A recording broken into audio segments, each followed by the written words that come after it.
कुछ दीवारें हमारी रक्षा के लिए बनाई जाती हैं, लेकिन कभी कभी वे उस प्यार को दूर रख देती हैं जिसकी वे रक्षा करने के लिए बनी थी, और दिल का टूटना स्वयं के द्वारा उत्पन्न हो जाता है। तारा से मिलने से बहुत पहले ही समर दिल टूटने से बच गया था।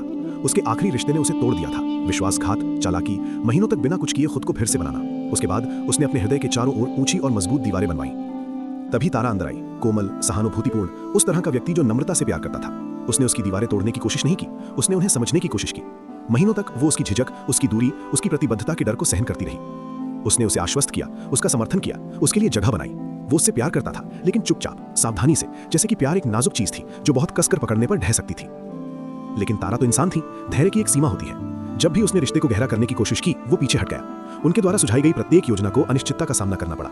उसके प्रत्येक आई लव यू का उत्तर मौन या विक्षेप के साथ दिया जाता था। इसलिए नहीं कि उसने इसे महसूस नहीं किया, बल्कि इसलिए क्योंकि उसने इसे बहुत गहराई से महसूस किया और इसे सुरक्षित रखने के लिए खुद पर या दुनिया पर भरोसा नहीं किया।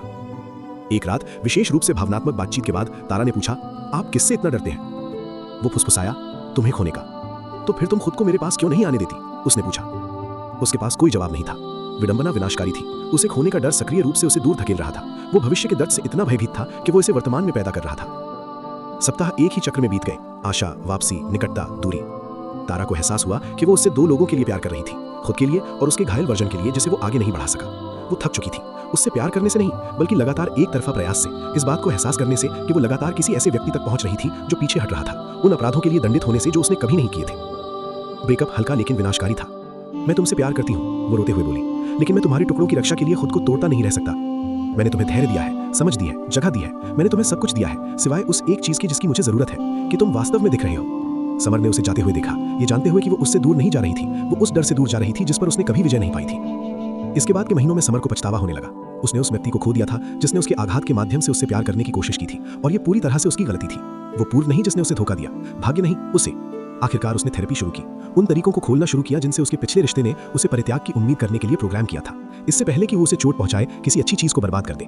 उसने जान लिया कि उपचार कोई ऐसी चीज नहीं है जिसे वो निष्क्रिय रूप से कर सकता है, जबकि ये उम्मीद करता है कि कोई और उसका भार उठाएगा। तारा भारी मन से आगे बढ़ी। उसने उसे याद किया, जब उसने अपने गार्ड को नीचा किया तो वो जो था उसकी झलक देखने से चूक गई, लेकिन उसने एक दर्दनाक सबक सीखा। आप किसी को ठीक करने के लिए प्यार नहीं कर सकते, इसका चयन उन्हें स्वयं करना होगा। और वो अपना जीवन इस इंतजार में नहीं बिता सकती थी कि कोई उसके द्वारा दिए जा रहे प्यार को पाने के लिए तैयार हो। वर्षों बाद समर ने उसे एक कॉफी शॉप में देखा। वो हल्की और ज्यादा स्वतंत्र लग रही थी।